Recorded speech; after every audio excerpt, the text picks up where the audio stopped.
Wasyukru lillah. Wassalatu wassalamu ala rasulillah Habibina Sayyidina Muhammad ibn Abdullah wa ala alihi wa ashabihi wa mawalah. Allahumma ya Rabbana inna nas'aluka mahabbata habibika Sayyidina Muhammad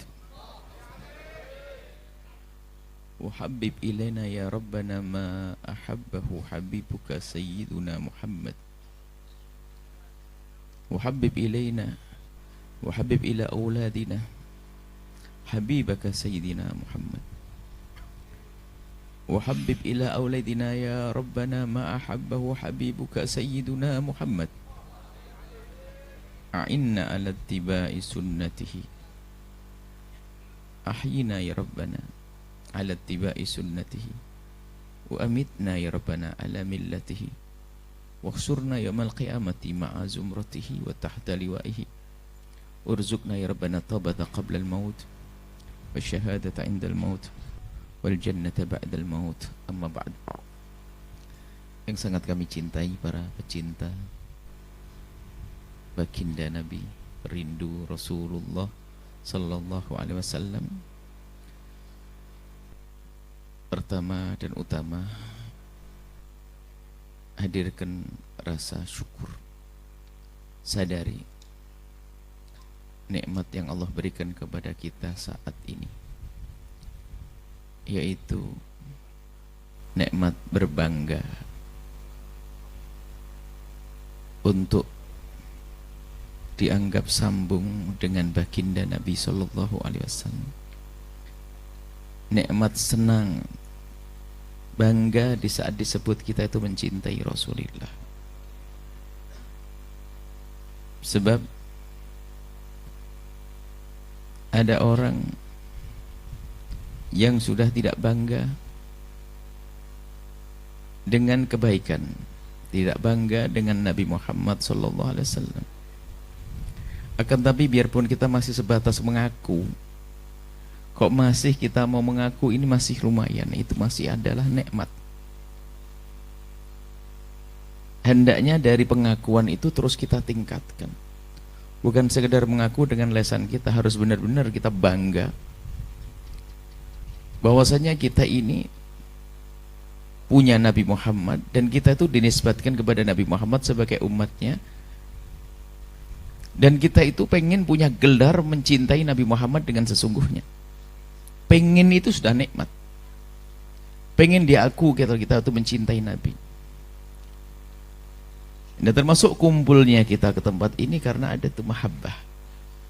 Kalau tidak ada benih-benih cinta, nggak akan ada yang mau kumpul di sini. Ini yang pertama harus kita syukuri. Kemudian terus tingkatkan untuk menumbuh suburkan kecintaan atau benih-benih cinta yang sudah ada ini terus. Bagaimana cara menyuburkannya? Kita sudah kenal Nabi Muhammad. Akan tapi banyak orang berkenal dengan Nabi hanya dengan akalnya saja. Dia bisa menghafal tentang Nabi, nasab Nabi, tentang kelahiran Nabi di mana. Tapi belum mencoba mengenal dengan hatinya. Dan mengenal dengan akalnya bisa terkagum-kagum. Ada orang di negeri barat sana membaca Nabi dengan akalnya, kesimpulannya mengagumi Nabi tapi hanya dengan akalnya. Sehingga Nabi dicatat sebagai orang yang paling berpengaruh, tapi tidak punya iman. Maka nggak cukup kita hanya sekedar menyebut Nabi, mengagumi Nabi, atau mengagumi Nabi dengan sebutan-sebutan kalimat-kalimat yang kita ucapkan. Baru kita harus meningkatkan semua yang selama ini kita ngaku cinta Nabi, kita tingkatkan dengan hati. Bagaimana cara menyuburkannya lah ini? Sudah ada benih, sudah ada. Yakin kami. Kalau tidak ada benih tidak akan mungkin datang ke sini. Tinggal bagaimana kita menyuburkannya. Yang diadakan para ulama acara semacam ini tidak lain upaya untuk menyuburkan tadi. Mengenal Nabi Muhammad lebih jauh lagi, lebih dalam lagi mengenal Rasulullah. Membaca sejarah Nabi sallallahu alaihi wasallam. Para ulama menyebutkan membaca sejarah Nabi. Mengenal Nabi, kalau bahasa istilah kita kan tak kenal maka tak sayang ya. Sekarang kita perlu tes diri kita sendiri, ini benar enggak kita pengen rindu Nabi ya? Atau naudzubillah, naudzubillah, ini bahaya lagi. Orang menganggap Nabi memang hebat, besar, tapi dia tidak ada kerinduan untuk mulia bersama Nabi. Tapi justru malah menjadikan Nabi Muhammad sebagai kendaraan untuk mencari kemuliaan dirinya sendiri. Pengen disanjung orang dengan nama Nabi. Jadi orang mengaku-ngaku cinta Nabi bukan karena dia cinta Nabi, hanya ngaku-ngaku tok. Nah ini yang paling bahaya. Sebab Nabi itu mahal. Kalau kita punya majelis pembenci Nabi, nggak ada satupun yang datang. Hanya gara-gara majelis kita gelarnya majelis pecinta Nabi, maka orang pada datang. Karena nama Nabi yang di bawah. Jadi kalau kita membawa nama Nabi Muhammad, orang berbondong-bondong. Majelis pecinta Nabi, majelis perindu Nabi, majelis mahabbah Rasulullah. Majelis ini banyak orang berbondong-bondong. Karena Nabi Muhammad mahal. Tapi yang dikhawatirkan kita itu jual Nabi. Bukan untuk kepentingan, bukan untuk kita mengagungkan Nabi, akan tapi mengagungkan diri kita sendiri atas nama Nabi, menjual nama Nabi Muhammad SAW. Nah ini yang harus kita waspadai, jenis orang yang ini. Bisa saja kita itu, kita mengaku Nabi, mengaku cinta Nabi, bukan mengaku Nabi, mengaku cinta Nabi, mengaku perindu Nabi. Di rumahnya ditempeli pecinta Nabi, kaosnya, spanduknya, kaosnya I love Rasulullah. Nah tapi itu semuanya perlu bukti. Bukan dilarang orang menulis tulisan cinta Nabi, hendaknya dari tulisan itu kita, dari tulisan yang kita tulis, dari ucapan yang kita ucapkan, kita mencintai Nabi. Akan tapi harus kita lebih jauh lagi, benar kita ngoreksi di hari kita, benarkah kita ngaku cinta kepada Nabi ini, kita mencintai Nabi dengan sesungguhnya, atau hanya sekedar hanya di lisan saja. Kita pakai baju yang bagaimana kita bisa niru Nabi, bisa saja niatnya busuk, biar saya mendapatkan penghormatan seperti Nabi pernah dihormati, kan kacau. Bukan karena saya cinta Nabi, kan bisa bahaya. Jadi kita semuanya perlu koreksi, tidak usah nengok orang lain, diriku sendiri yang selama ini ngaku-ngaku cinta Nabi. Jadi permasalahan kita ini adalah di saat kita ngaku-ngaku cinta Nabi, tidak sadar ternyata di hati kita nggak ada cinta kepada Nabi. Ini kan bahaya banget. Baik, sekarang kita perlu meraba-raba yang ada di hati kita, yang kita selama ini ngaku cinta Nabi, sejauh mana kecintaan kita kepada Nabi Muhammad secara sesungguhnya. Kalau orang kok idah mencintai itu kan bahasa kampung, bahasa orang gandrung kan, mau makan inget dia, mau tidur inget dia, mau kemana-mana inget dia, kan begitu.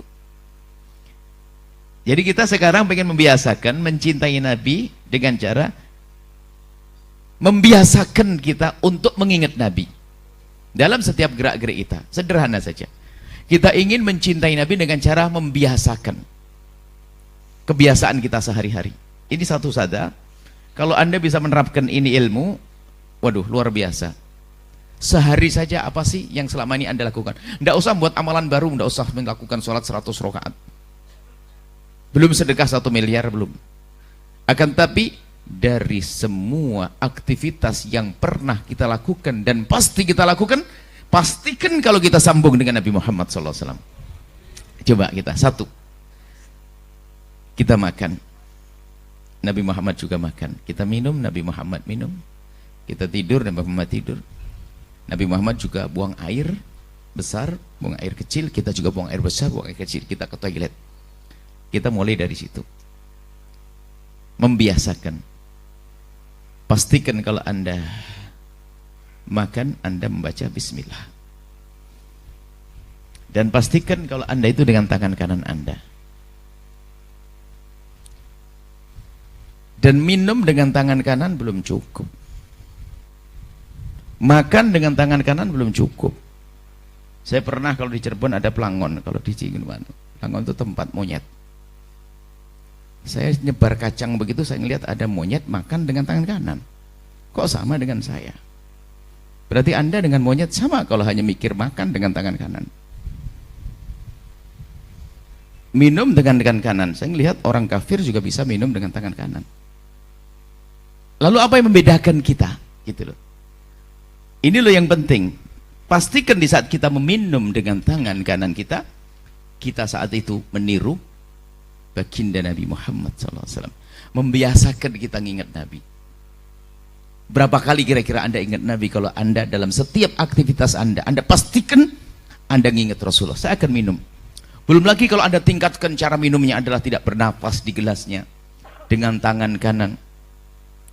Setelah itu nafasnya dibuang di luar misalnya. Ini tambahan sunnah di atas sunnah, dengan tangan kanan.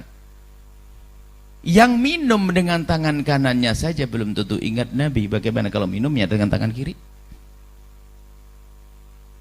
Kita yang sederhana saja biasa, ayo pastikan. Kita itu sering lupa dengan Nabi. Mungkin ada seorang ibu, seorang bapak yang Masya Allah ingin didik anaknya dengan pendidikan yang baik.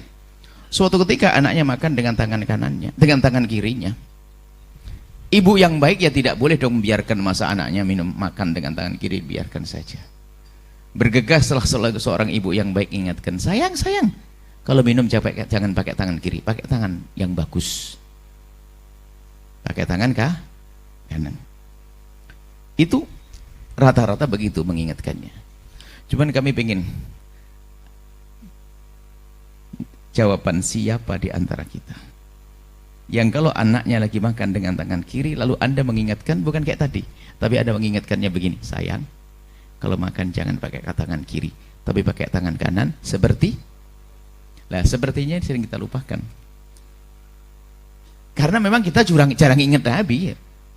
Pakai tangan kanan tok seperti Rasulullah. Jadi anak itu kebawa Nabi Muhammad, dikit-dikit Nabi Muhammad SAW. Jadi gitu, mau makan, mau minum, Anda ke toilet setiap hari. Apakah Anda sambung Nabi di saat Anda pergi ke toilet atau tidak? Anda sudah ngerti sunnahnya kalau ke toilet pakai kaki kiri dulu, kan begitu ya? Siapa yang nggak tahu? Semua tahu kan? Semua tahu itu sunnah itu begitu. Dahulukan kaki kiri, bukan kaki kanan. Mau masuk toilet kaki kiri. Sekarang ibu yang dibalik satir bisa menjawab tidak? Tadi pagi waktu ibu ke toilet pakai kanan dulu atau kiri dulu? Bentar dulu. Kanan dulu, kiri dulu atau tidak ingat? Tadi sudah berubah.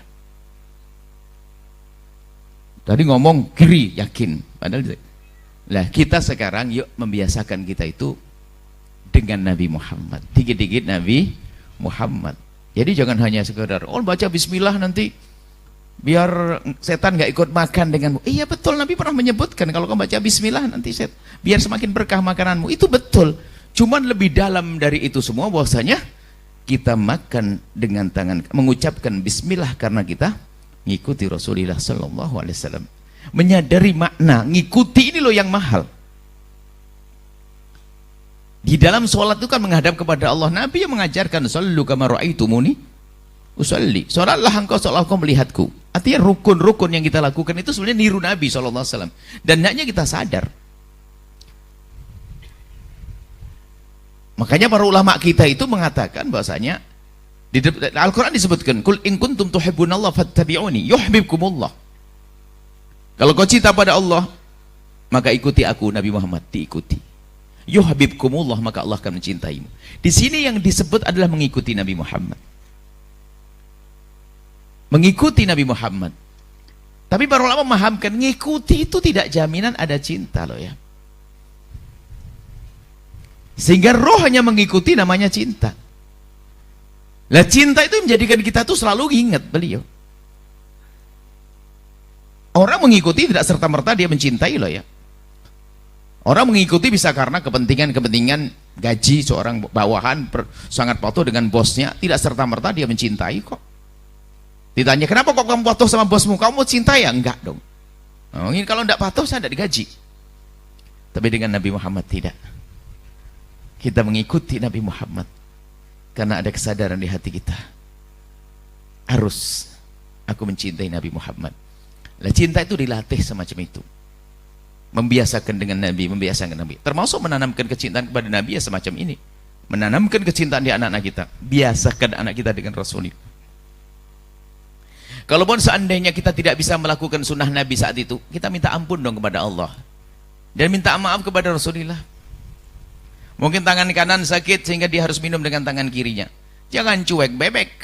Ngadu ke Rasulullah, ya Rasulullah, aku mestinya minum dengan tangan kananku. Cuman karena tangan kananku sakit, aku pakai tangan kiri ya Rasulullah. Ngomong begitu. Kita sering manja-manja dengan Nabi begitu loh. Dan itu selalu jadi latihan kita setiap hari. Coba kalau Anda mengamalkan ilmu yang paling ringan, itu nggak pakai kerjaan baru ya. Anda pasti ke toilet, Anda pasti makan, Anda pasti minum, Anda pasti tidur, Anda pasti pakai baju.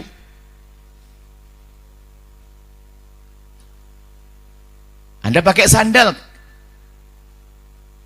Kadang Anda harus dipandang unik saat turun dari masjid. Kan turun dari masjid sunahkan kiri dulu. Tapi pakai kaki, pakai sandal kanan dulu, bagaimana nih caranya?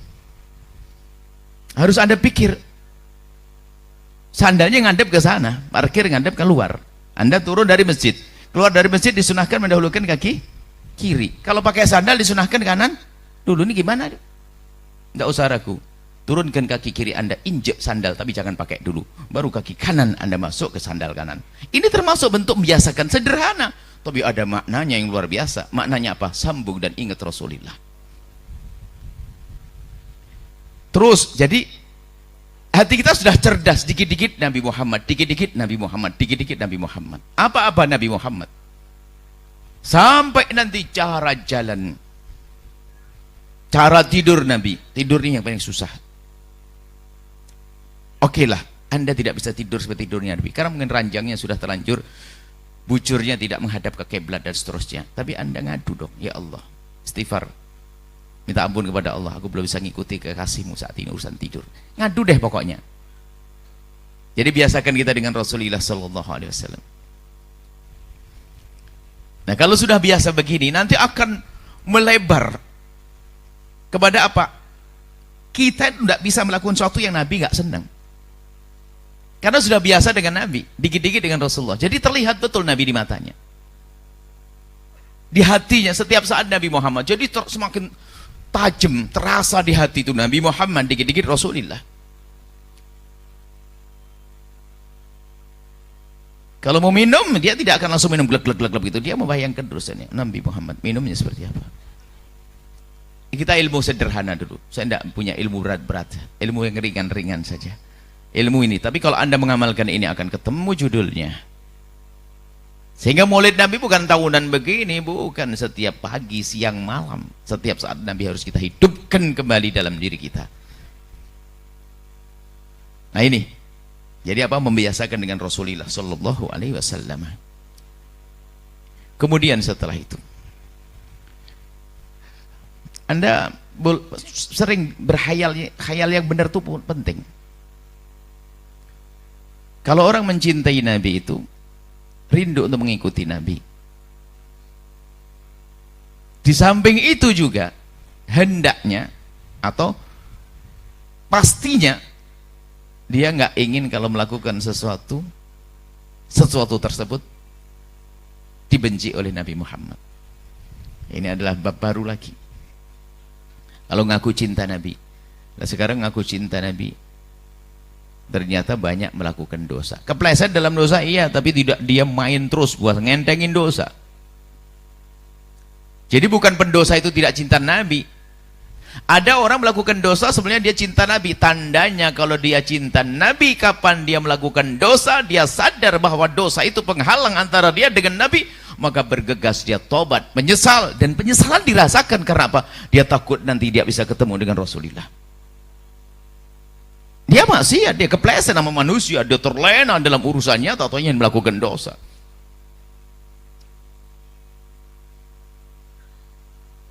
Nah ini,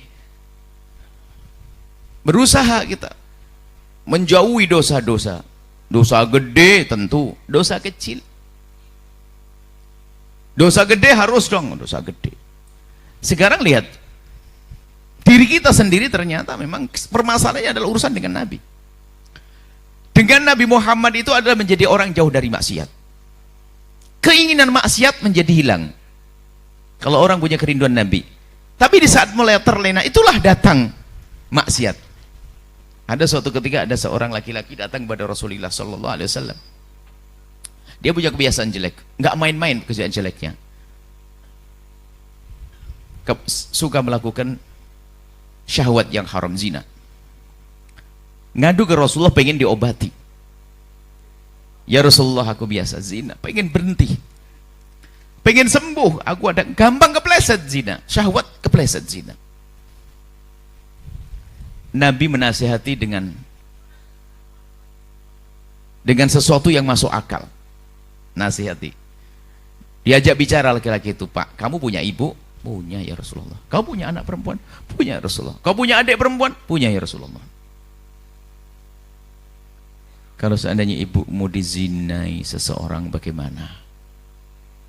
Laki-laki itu dengan kesadaran akalnya berkata, ya Rasulullah, aku tidak terima, aku marah.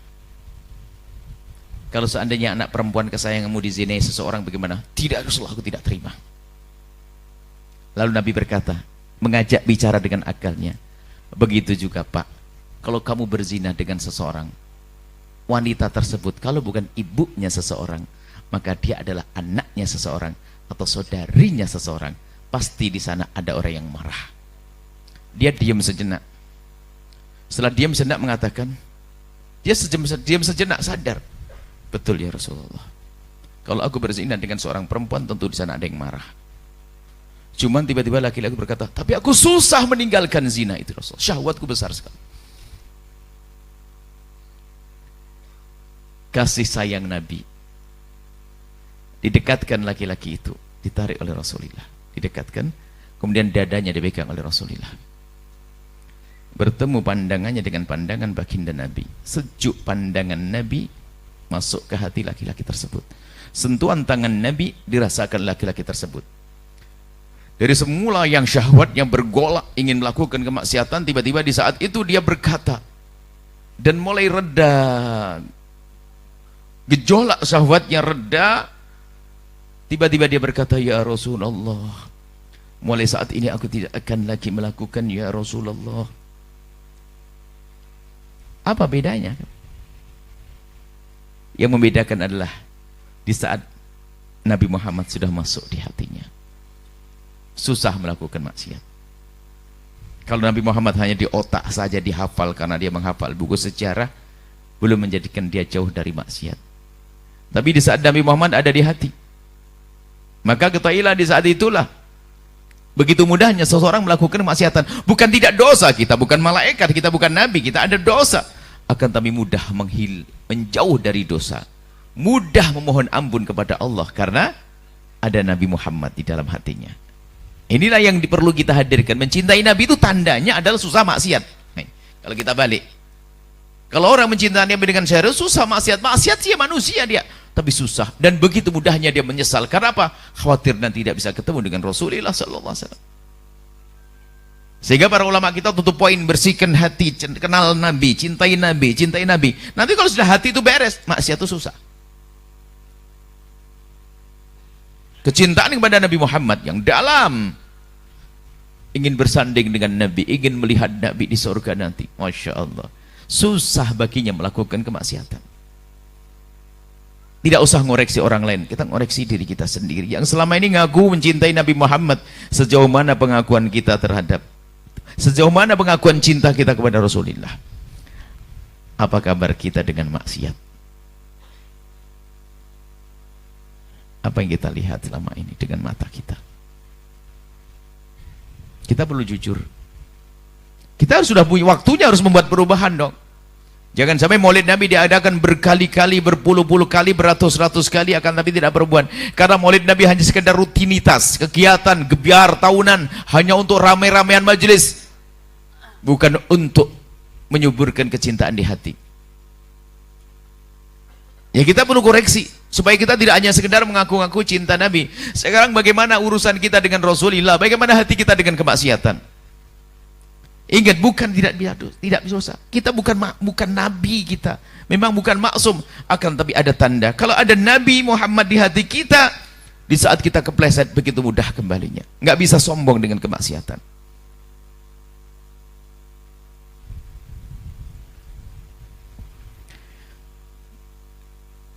Ada sebuah kisah, mungkin akan kami jadikan ini juga penutup kisah masalah dosa.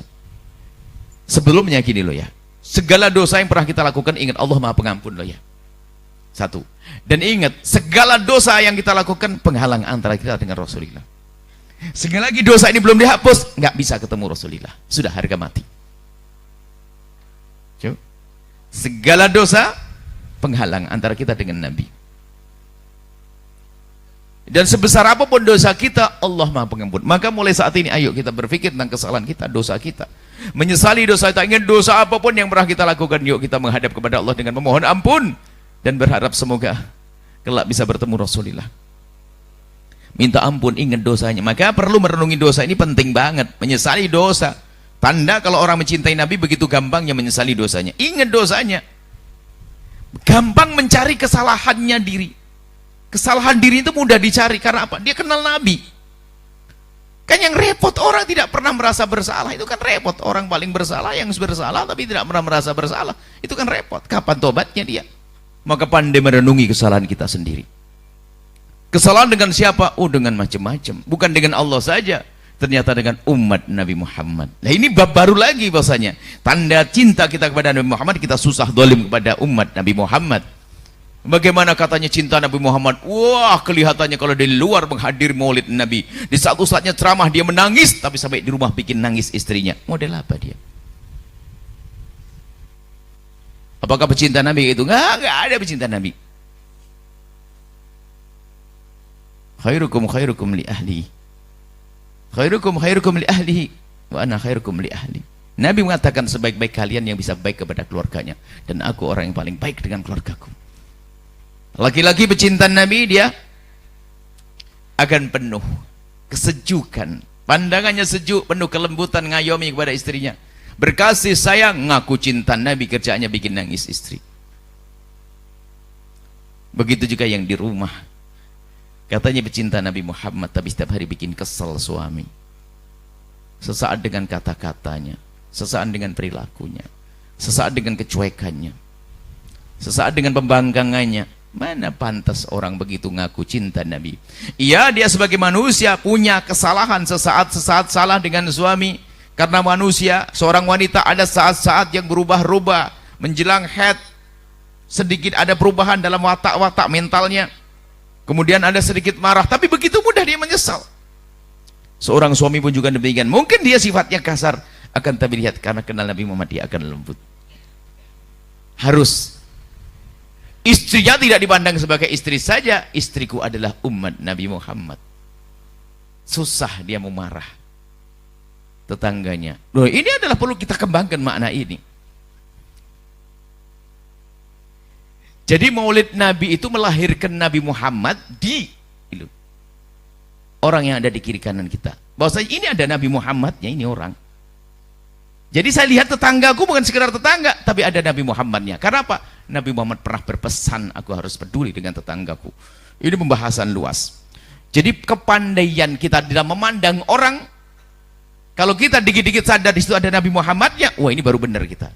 Wah ini tetanggaku ini, Nabi pernah berpesan. Maksudnya bukan Nabi Muhammad masuk ke situ, bukan begitu. Maksudnya kita sadar ini ada hubungan dengan Rasulullah. Pembantu di rumah kita. Pembantu di rumah kita, hei orang yang ngaku cinta Nabi. Ketahuilah pembantu di rumah kita bisa saja lebih mulia dari kita. Nabi juga berpesan, kalau dia lebih muda dari kita, hendaknya kita beri kasih sayang.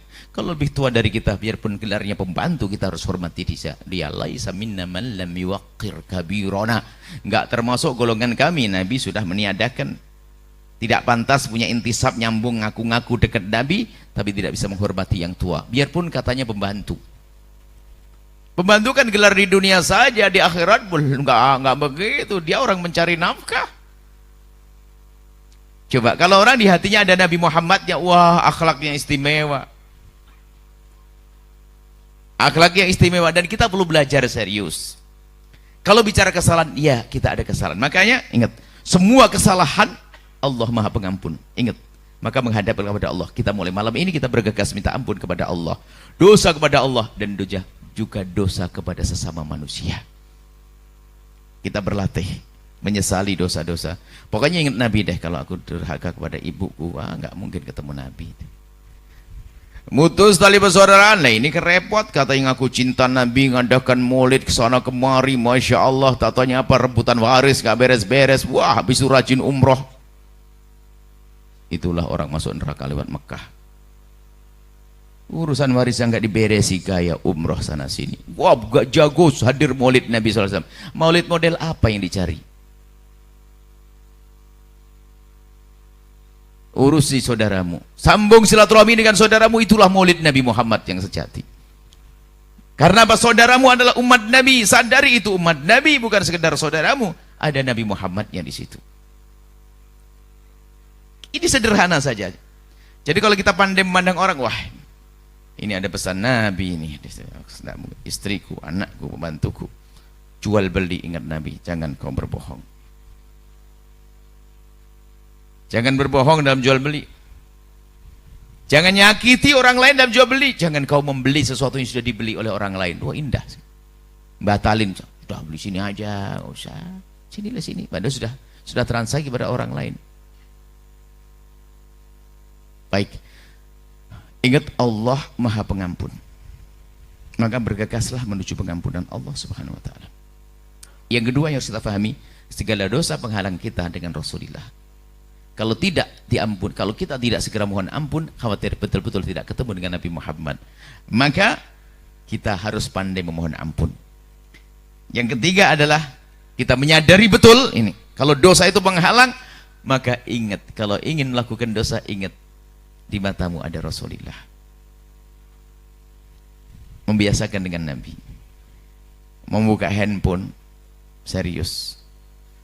Apa yang Anda lihat di handphone Anda? Nabi Muhammad, kita bukan action pecinta Nabi, ngaku depan orang Masya Allah kecintaan Nabi, depan semua Nabi Muhammad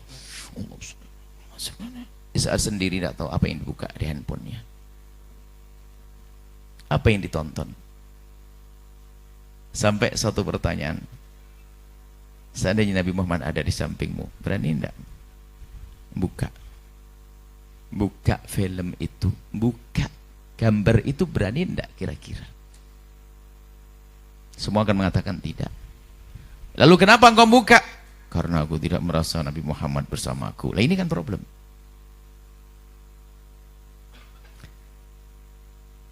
Dan yang terakhir ini khususnya masalah mata inilah. Ini yang cepat merusak ini. Mata ini cepat merusak banget ini. Karena mata itu jendela hati, matanya tidak dikontrol, yang ditonton. Masya Allah, tontonan yang haram. Kami hadirkan sebuah kisah penutup, ada seorang laki-laki anak muda yang bernama Tha'labah bin Abdurrahman. Kami sangat senang kisah itu dan kami selalu hadirkan dalam acara maulid-maulid di zaman ini. Di era global, di zaman milenial ini, di zaman-zaman media sosial, ini cerita ini harus diangkat betul. Cerita seorang anak muda yang bernama Tha'labah bin Abdurrahman. Seorang anak muda yang sangat mencintai Nabi. Lihat, ciri-ciri orang mencintai Nabi akan tampak dari wajahnya. Dia itu kalau jalan cepat dan wajahnya selalu tampak dengan senyumnya. Kenapa? Berjalan kemanapun yang kebayang adalah Rasulullah. Sehingga dia tampak senyum terus. Jadi seolah kalau kemana-mana kebayang ketemu Nabi. Jadi senyum terus. Makanya hari ini kalau ada orang tampak mukanya cemberut terus, sepertinya dia itu menghayal jin ifrit. Tampak, ayo biasakan dengan kebiasaan kayak senyum, dan itulah wajah Nabi Basam. Nabi selalu tampak di wajahnya, bukan saja kegantengannya, tapi lihat garis-garis senyum selalu tampak pada wajah Nabi. Nasib buruk kita ini, sudah ganteng nggak punya, cemberutnya iya, habislah kita. Nabi Muhammad sudah ganteng begitu tapi senyum. Tha'labah bin Abdurrahman biasa dengan gayanya begitu, senyum. Kalau jalan cepat, sampai ditanya kenapa sih kamu kalau jalan cepat banget sampai Tha'labah? Dia ngomong, kalau aku disuruh Nabi itu kan berarti saya harus jauh dari Nabi. Kalau aku lama-lama berarti aku tidak segera bisa melihat Nabi. Jadi cepat kerja balik lagi biar segera melihat Rasulullah. Jadi menikmati betul. Dia anak kecil umur 14 tahun. Sehingga kalau tidur di masjid itu pasti dia tidur di sebuah tempat yang kalau seandainya Nabi datang pertama kali dia melihat. Ingat anak kecil yang lagi bangun, aku lihat duluan, aku gila. Ada bangga di hatinya. Suatu ketika Tha'labah ini diutus oleh baginda Nabi untuk hajat Rasulullah. Untuk hajat bagi Nabi, pergilah Tha'labah melewati ganggang kota Madinah. Yang sudah pernah umroh hari ini, Anda akan melihat kota Madinah hari ini penuh dengan gedung-gedung mencakar langit. Dulu mah nggak ada. Yang belum umroh segera umroh insyaallah. Bisa ziarah baginda Nabi. Nanti ngelihat gedung itu. Dulu pada zaman Nabi nggak ada itu. Rumah-rumah ya sederhana, di kiri kanan Masjid Nabawi itu ada rumah-rumah. Bahkan bukan agak jauh, bukan langsung nempel. Tha'labah di saat dia diutus oleh Nabi melewati ganggang kota Madinah. Tiba-tiba di saat berada di gang kota Madinah, ada angin berhembus menerpa pintu rumah orang Madinah. Sangat sederhana, waktu itu belum ada pintu keker begini, enggak. Hanya pelepah kurma yang dirakit kemudian ada diikat-ikat begitu. Yang penting menutup rumah. Sehingga di saat angin menerpa, pintu terbuka. Manusia normal di saat ada suara pintu terbuka menoleh, normal dia, kan gitu. Mungkin orang keluar begini. Rupanya pintu terbuka karena terpaan angin. Di saat pintu berbunyi terbuka, Tha'labah menoleh ke pintu tersebut. Rupanya pintu terbuka, di balik pintu sana ada lagi kelambu. Kain yang diturunkan begitu, di balik kain itu ada wanita yang lagi mandi. Sehingga karena angin bertiup tersingkaplah itu kain. Tha'labah bin Abdurrahman melihat begitu, melihat wanita yang lagi mandi di sana, langsung membuang mukanya. Dari saat itu langsung kebayang Nabi Muhammad SAW. Padahal cara ngelihatnya pun begitu dia, hanya karena dia dengar suara pintu, kemudian dia menoleh. Di balik itu ada kelambu yang tersingkap, ada wanita mandi, kemudian dibuang mukanya, kemudian dia ingat Nabi Muhammad. Dia kepikiran, kenapa mataku melihat itu?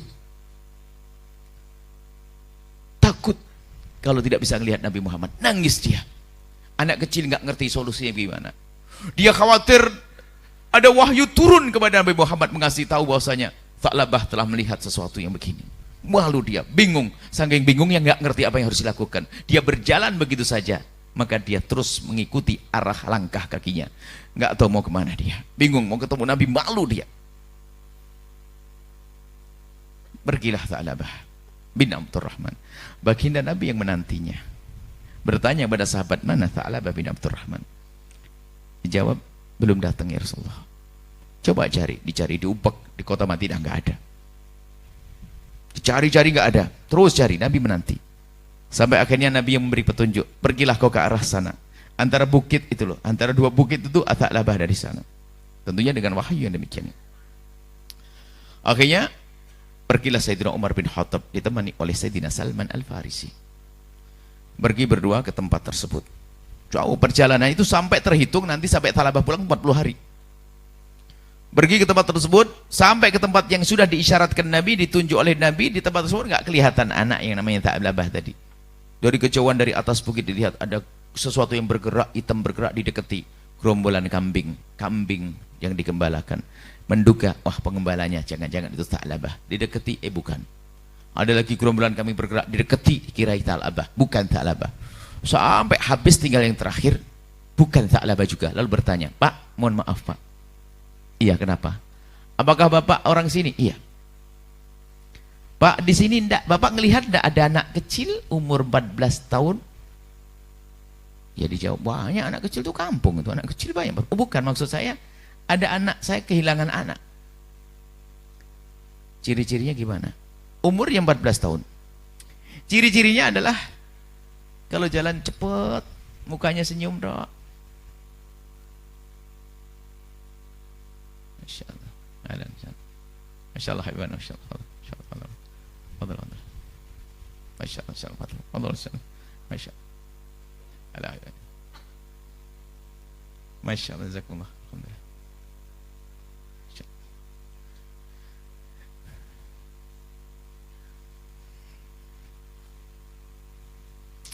Kata pengembala kambing tersebut, oh, kalau seperti itu nggak ada, Aku melihat, anak baru aku lihat, memang umurnya 14 tahun, tapi tidak senyum begitu, jalannya cepet ya, tapi anaknya cengeng, nangisan dia. Kata Umar, Sayyidina Umar, bukan dia kayaknya. Cuman kata Salman, ya memang bukan dia orangnya mudah senyum. Cuman setelah diam sesaat, jangan-jangan dia, cobalah kita cari, kita lihat, barangkali dia. Namanya orang kan bisa saja kemarin jago senyum, sekarang gampang cemberut. Coba. Di mana Pak orangnya Pak? Ditunjuk, ada di atas bukit itu. Kemudian Sayyidina Umar mau naik, ditahan oleh penggembala kambing. Jangan naik. Loh kenapa? Kalau kau naik, dia tambah ke atas. Memang kenapa? Dia takut dengan manusia. Kalau kita datangin, dia langsung naik ke atas. Kita datangin, dia naik ke atas. Pasti. Lalu bagaimana aku akan melihat dia? Tunggu saja di sini. Karena sudah beberapa hari ini kebiasaannya dia turun. Sepertinya dia minta sesuatu. Maka aku siapkan susu. Aku siapkan susu di gelas. Dia turun mendekat ke gelas, lalu minum, dia naik lagi seperti itu. Setiap sore menjelang maghrib.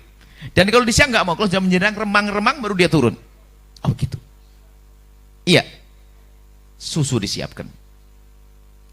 Susu disiapkan. Ditunggu sembunyi dia di balik bebatuan begitu.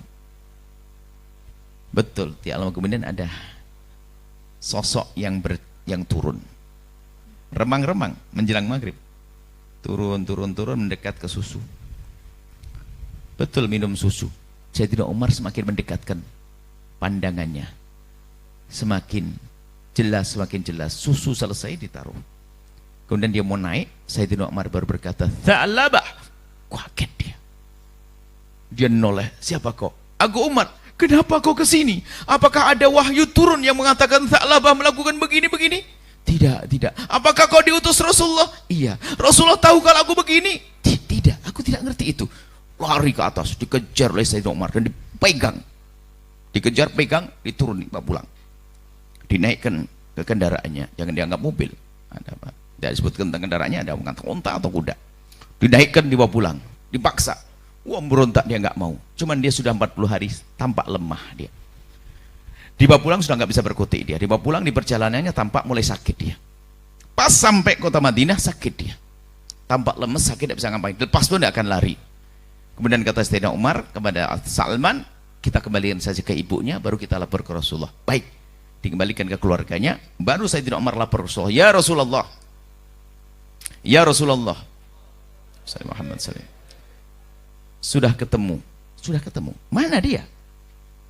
"Dia sakit ya Rasulullah, aku titipkan ke keluarganya." "Apakah perlu aku gendong ke sini?" Kata Rasulullah, "Tidak. Jangan kau bawa ke sini. Biar aku yang datang ke sana." Akhirnya Nabi Muhammad berangkat ke tempatnya Tha'labah. Mengetuk pintu rumah Tha'labah. Di saat mendengar suara salam bagi Nabi, Tha'labah di dalam ketakutan. Wajahnya ditumpahkan ke bumi. Ketakutan, taruh ke bumi. Takut betul. Karena Nabi Muhammad datang. Takut betul. Kemudian sampai Nabi masuk, nggak berani lihat Nabi. Hanya menjawab Waalaikumsalam, tapi tidak berani lihat Nabi. Akhirnya dekat Nabi, "Ya Tha'labah sini." Kemudian oleh Rasulullah, "Kenapa kau Tha'labah? Kenapa kau Tha'labah?" Diambil kepala Tha'labah, ditaruh di pangkuan suci baginda Nabi Muhammad sallallahu alaihi wasallam. Bayangkan alangkah indahnya kalau kepala kita ada di pangkuan Rasulullah. Tha'labah ditaruh kepalanya di atas pangkuan baginda Nabi. Cuman Tha'labah rupanya bukan kayak kita. Rupanya dia membantingkan kepalanya, diturunkan dari pangkuannya. Kenapa? Dia merasa nggak pantas. Kita gampang sok ngaku dekat Nabi. Kalau Tha'labah merasa nggak pantas, lalu berkata, "Jangan Rasulullah, jangan letakkan kepalaku di atas pangkuanmu yang suci, karena kepalaku telah membawa mata yang kotor ya Rasulullah." Hanya cuman begitu tok, nggak merasa pantas di pangkuan baginda Nabi. Oleh Nabi pegang lagi, naikkan, turun lagi, dinaikkan. "Kenapa engkau ya Tha'labah?"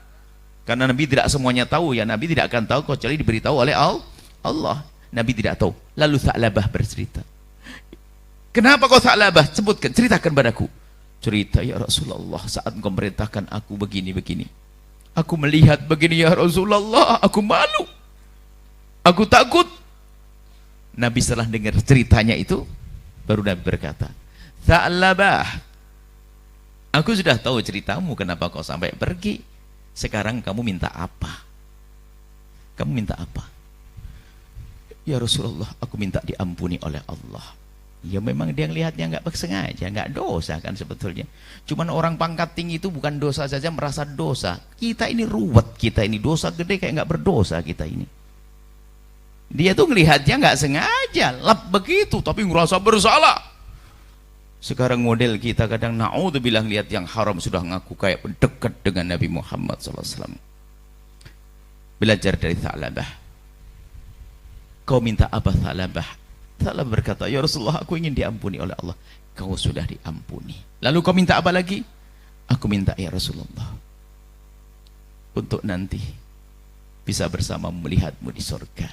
Ingat matanya, takut tidak bisa melihat di surga. Dijawab, ya Ka'bah, kau akan bersamaku dan engkau akan melihatku di surga.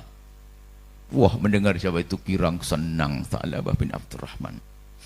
Setelah senangnya baru selesai. Setelah itu berkata, ya Rasulullah, aku melihat, aku merasa antara kulit dengan dagingku ada sesuatu yang merayap. Antara kulit dengan dagingku ada sesuatu merayap Rasulullah. Lalu Nabi menjawab, ya Tha'labah, itu artinya nyawamu akan dicabut. Oh, sakaratul maut, akan dicabut nyawamu. Lalu kemudian Nabi Muhammad membimbingnya untuk mengucapkan kalimat thayyibah, la ilah. Dibimbing oleh Nabi dan dia mengikuti ucapan Nabi. Dan setelah mengikuti ucapan Nabi, la ilaha illallah, tiba-tiba membebani paha suci Nabi. Nabi kerasa tahu bahwasanya kalau sudah bebannya berat, berarti sudah tidak bernyawa lagi. Ditutuplah matanya oleh Rasulullah. Selamat. Kemudian setelah itu apa? Dimandikan oleh Rasulullah, dikafani oleh Rasulullah, disolati oleh Rasulullah, dihantarkan jenazahnya oleh Rasulullah. Bahkan di saat baginda Nabi mengantarkan jenazahnya Tha'labah bin Abdurrahman, sahabat Abu Bakar bertanya, ya Rasulullah, kenapa jalanmu seperti itu? Karena Nabi jalannya begini, seperti ada yang desak-desak gitu, sambil jinjit begini seolah-olah berdesak-desakan. Nabi menjawab, ya Abu Bakrin, wahai Abu Bakar, ketahuilah bahwa saya malaikat turun mengiring jenazahnya Tha'labah sampai aku hampir tidak punya tempat untuk memijakkan kakiku.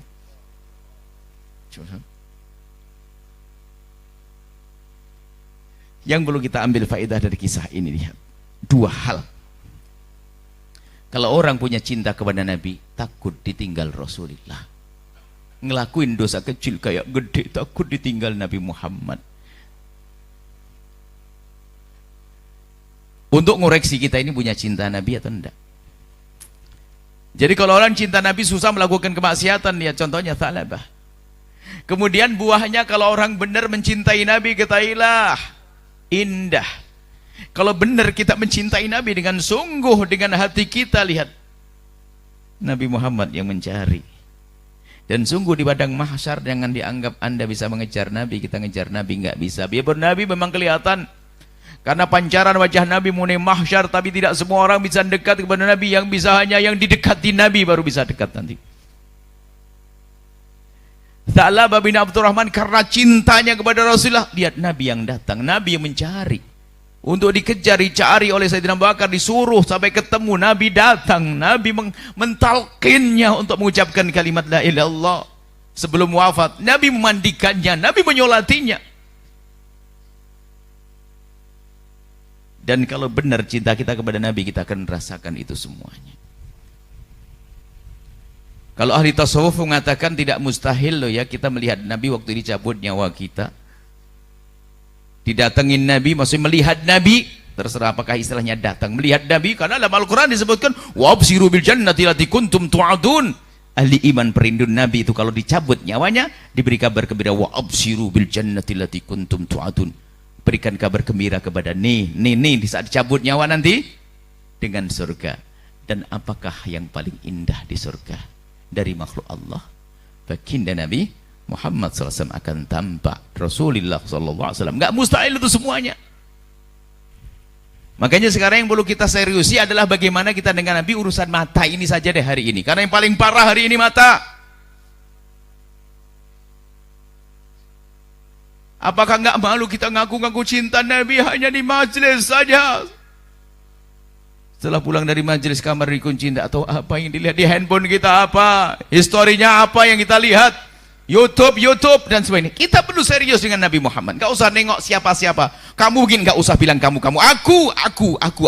Bagaimana aku dengan internetku, bagaimana aku dengan handphoneku, bagaimana aku dengan... kita perlu serius.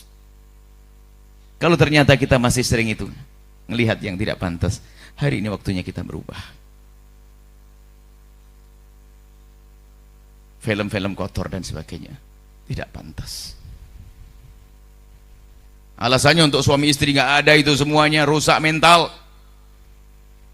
Seorang suami sudah menjadi tidak semangat, tidak nafsu dengan istrinya karena tontonannya yang haram. Seorang istri pun ternyata mencari sesuatu yang tidak ada pada suaminya karena sering nonton film kotor. Hati-hati, jangan percaya dengan fatwa picisan ustadz-ustadz yang mengatakan nonton film kotor untuk suami istri boleh. Tidak, itu merusak mentalnya dan tidak pantas akhlak. Itu merusak, hati-hati. Sehingga seorang anak melihat ibunya syahwat karena sering nonton film kotor. Seorang bapak syahwat karena anaknya karena sering nonton film kotor. Dan nonton film kotor berangkat daripada membiasakan dari membuat melihat film sesuatu yang muka aurat yang ada di handphonenya perlahan meningkat. Mungkin melihat bajunya setengah badan, lihat badannya tidak berbaju dan seterusnya sampai naudzubillah. Hati-hati. Maulid kita hari ini adalah ayo kita serius menjaga mata kita. Yang punya masa lalu kelam dengan pandangan-pandangan yang kotor, Allah Maha Pengampun, hentikan. Sebab yang rusak banyak, akhlak kita akan rusak, mental kita akan rusak. Mental rusak. Seorang anak diam-diam mengintip ibunya lagi mandi. Naudzubillah, seorang ibu ternyata juga berani. Naudzubillah, hari ini lihat zina maharim, zina secara umum mengerikan, kadang dengan mahramnya, kakak adik dan sebagainya. Banyak kejadian-kejadian gara-gara mata ini, mata yang tidak kenal Nabi, matanya orang yang hanya ngaku-ngaku cinta Nabi. Ini perlu serius. Dan hari ini fokusnya fokus ini, tahun ini fokusnya fokus ini.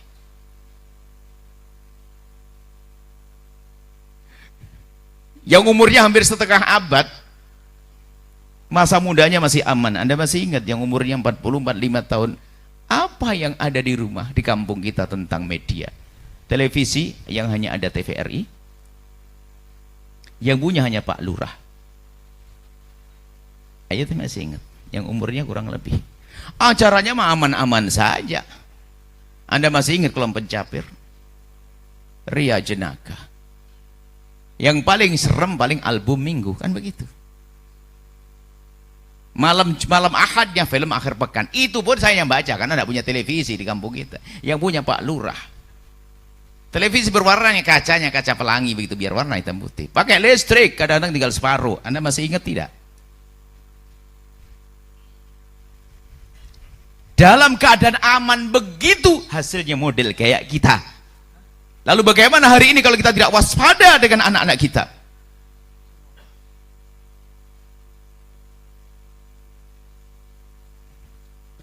Jangan latah memberikan anak kita tentang hal-hal yang sifatnya mengarah ke sana. Kalau Anda menemani putra Anda browsing internet, kalau Anda seorang ibu, seorang bapak menemani putrinya browsing internet, itu sudah pahala besar mengalah lebih daripada sholat-sholat sunnah yang ditegakkan, supaya tidak liar dia browsing internetnya. Kita sering latah, kita menganggap itu biasa saja, padahal itu bahaya. Bukan anak kita tidak boleh berkomunikasi, tidak, tapi kita ajari bagaimana berkomunikasi yang benar. Orang Islam sering lupa. Saya melihat satu catatannya orang kafir, seorang perempuan yang tidak beriman, urusan handphone saja ada 10 hal. 10 hal di saat Anda harus memberikan handphone kepada anak Anda. Ajib, cerdas dia. Pikirannya pikiran Islami, biarpun dia bukan seorang muslimah. Saya baca itu ajib. Kenapa kita sebagai seorang muslim gak pernah punya rambu-rambu?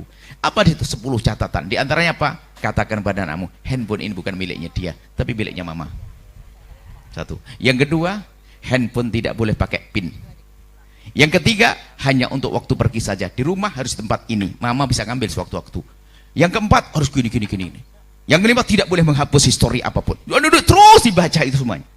Lihat, orang non-muslim punya aturan, orang Islam ngaco. Kita harus waspada dengan anak-anak kita, urusan pandangan mata kita ini ngerusak, hati-hati. Makanya jangan ngentengin. Mungkin di antara kita ada yang sudah terbiasa, oh itu nyandu itu, yang capek pun jadi bangkit lagi, dia melihat itu semuanya. Hari ini hari mengerikan, hari ini Masya Allah. Sudah begitu akan kita tutupi dengan action kita mencintai Nabi Muhammad. Gayanya ikut Rasulullah. Ayo kita jaga mata kita. Ingat, jaga mata kita. Tapi saya sering nggak sengaja. Iya, kalaupun nggak sengaja, ada istighfar, ada penyesalan yang Anda hadirkan. Yang penting jangan Anda kejar. Sampai suatu keadaan ada orang bertobat, nyesel dia. Dia nyadar, Buya, orang menganggap saya itu soleh amat. Terus, cuman saya ini kotor, Buya. Kotor bagaimana? Saya itu kecanduan nonton film-film kotor. Dan herannya itu saya, Buya, megang internet ke patung pasti ke sana tanpa saya sadari. Sudah lihai betul. Jadi ya nyesel, tapi saya nyesel. Jadi sudah kecanduan, sudah kena mentalnya kalau orang sih. Jadi dia lihat internet setiap aman, tidak ada orang langsung kemana, langsung ke sana. Makanya jangan main-main hamba Allah. Itu akan disampaikan itu malah keindahan akan mengurangi kemesraan dengan pasangannya. Karena apa? Dia menganggap yang ada di istrinya tidak pernah ada yang seperti yang dilihatnya. Padahal itu film yang disungguh. Terus akan merendahkan pasangannya. Akhirnya tidak puas dengan pasangannya. Di sini awal kerinduan untuk melakukan zina. Masya Allah, hati-hati hamba Allah. Dan alangkah banyaknya orang-orang yang tiba-tiba berantakan gara-gara mata ini. Ini yang bisa kami hadirkan insya Allah. Kisah Tha'labah bin Abdurrahman bagi kami adalah kisah yang sangat indah untuk dihadirkan saat ini. Bagaimana? Hanya sekedar melihat kain tersingkap lalu terbuka aurat, melihat aurat dia sudah nyesal, dia seperti itu. Itulah tanda orang yang mencintai Nabi Muhammad dengan serius, dengan sungguh-sungguh. Maka ayo kita benar-benar ya menyadari kekurangan kita saat ini.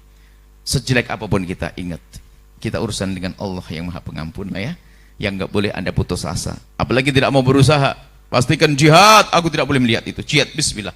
Aku ingin lihat, bismillah, astagfirullahaladzim, haram, dosa. Bahkan mungkin sudah pakai, kalau sampai aku melihat sedekah aku 100.000 rupiah. Pokoknya aku tidak boleh melihat lagi. Apalagi yang punya kecanduan, itu harus ada. Harus diupayakan untuk menghindari dari hal-hal yang seperti itu. Khusus masalah pandangan. Sebab hati itu rusaknya karena jendelanya dibuka ngablak. Dan jendelanya hati ada dua, telinga dan mata. Kalau orang matanya tertutup dan telinganya tertutup, tidak akan kotor hatinya. Cuman karena mata dan telinga sering dibuka, apalagi ngawur, maka ketahuilah cepat kotor hati. Dan hati yang kotor tidak akan tumbuh cinta kepada Rasulullah Sallallahu Alaihi Wasallam. Ini saja yang bisa kami hadirkan. Waktu sudah cukup malam, masih ada yang lainnya. Ini saja kami ingin memohon kepada Allah dengan sepintas panjatan doa husnudzon kami karena banyak habaib yang ada di sini, dzurriyyah baginda Nabi dan juga orang-orang soleh yang ada di sini. Semoga Allah Subhanahu wa taala mengabul permohonan kami. Bismillahirrahmanirrahim. Alhamdulillahirabbil alamin. Allahumma shalli ala habibina sayyidina Muhammad. Allahumma ya Allah ya Rahman ya Rahim. Kami mohon ya Allah, tambahkan kecintaan kami kepada kekasih-Mu Nabi Muhammad. Ya Allah, seperti Engkau mudahkan lisan kami berucap cinta, Engkau yang menguasai lisan kami. Seperti Kau mudahkan lisan kami mengucapkan cinta, mudahkan hati kami mencinta. Yang memiliki hati kami hanya Engkau, yang memiliki lisan kami adalah Engkau. Kami bisa berucap cinta, kami akan bisa mencintaimu jika Kau beri kepada kami cinta. Ya Allah, hanya darimu cinta ya Allah, hanya darimu cinta ya Allah. Jangan sampai cinta kami hanya sekedar pengakuan dengan lisan kami ya Allah. Kami serahkan ya Allah urusan kami kepadamu, hati kami ya Allah. Tambahkan kecintaan kami kepada kekasih-Mu Nabi Muhammad. Dan jadikan anak-anak kami mencintai kekasih-Mu Nabi Muhammad. Nabi Muhammad, Nabi Muhammad ya Allah. Dan jadikan kami selalu mengingat kekasih-Mu Nabi Muhammad agar kami mudah mengikuti kekasih-Mu Nabi Muhammad ya Allah. Kami sadar dosa kami banyak ya Allah. Mata kami sering melihat yang haram ya Allah. Jangan sampai karena dosa mata kami lalu kami tidak bisa melihat kekasih-Mu Nabi Muhammad di surga. Maka kami mohon ampuni mata kami ya Allah. Ampuni mata kami ya Allah. Ya Allah, ampuni mata kami ya Allah. Engkau maha tahu di mana kami melihat yang haram ya Allah. Engkau maha tahu ya Allah. Tidak ada yang tersembunyi bagimu ya Allah. Sesaat di handphone kami, sesaat di laptop kami, sesaat di jalan-jalan kami ya Allah, sering melihat sesuatu yang Kau murka ya Allah. Maka kami mohon ampuni ya Allah. Jika Engkau menjaga mata kami, tidak ada yang bisa merusak mata kami. Tapi jika Engkau sudah tidak menjaga mata kami, tidak ada yang bisa menjaganya, siapapun ya Allah. Maka kami mohon kepadamu, jaga mata kami ya Allah, jauhkan dari melihat yang haram, dan cukupkan mata kami dengan memandang yang halal. Jadikan kami puas dengan pandangan yang halal, jadikan kami bahagia dengan pandangan yang halal. Dan kami mohon cukupkan kami dengan yang halal darimu ya Allah, jauhkan kami dari yang haram, jauhkan kami dari zina ya Allah, dan mukaddimah zina ya Allah. Jauhkan kami dari zina yang busuk, hina dan kau hinakan itu ya Allah. Dan kami mohon jika ada di antara kami ya Allah, ada hamba-Mu yang pernah terpleset pada masa lalu, mereka terpleset dalam hina dan busuknya zina, kami mohon ya Allah, berikan kesadaran kepada hamba tersebut ya Allah. Berikan kesadaran dan bencikan kepada zina. Berikan penyesalan ya Allah. Bencikan kepada zina ya Allah. Ampuni dosanya ya Allah. Tutup aibnya di dunia sehingga di dunia tidak terhinakan, dan tutup aibnya di akhirat sehingga di akhirat tidak kehukum ya Allah. Dan jauhkan dari zina, jauhkan dari mukaddimah zina ya Allah. Jauhkan kami dan anak keturunan kami dari zina di zaman rusak ini ya Allah. Dan jauhkan kami dari menggunjing pezina ya Allah. Jauhkan kami dari menggunjing pezina ya Allah. Dan kami mohon ya Allah, jadikan kami hamba yang saling mencintai karenamu ya Allah. Mereka adalah umat kekasihmu Nabi Muhammad. Tambahkan kecintaan kami kepada mereka ya Allah. Mereka umat kekasihmu Nabi Muhammad yang sesaat menjelma sebagai ibunda kami, ayahanda kami ya Allah. Mudahkan kami ya Allah mengabdi kepada ibunda kami, ayahanda kami, pasangan kami ya Allah.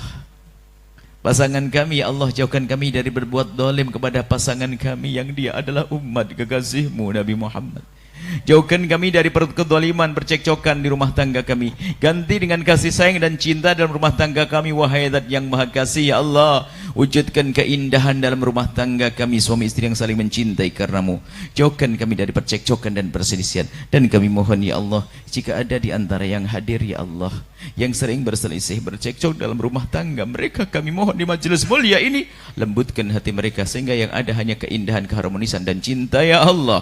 Dan kami mohon ya Allah, ya Allah, ya Allah, ya Allah, jauhkan kami dari mendendam kepada siapapun dari umat kekasihmu Nabi Muhammad. Ya Allah, kami tidak ingin mendendam kepada umat kekasihmu Nabi Muhammad.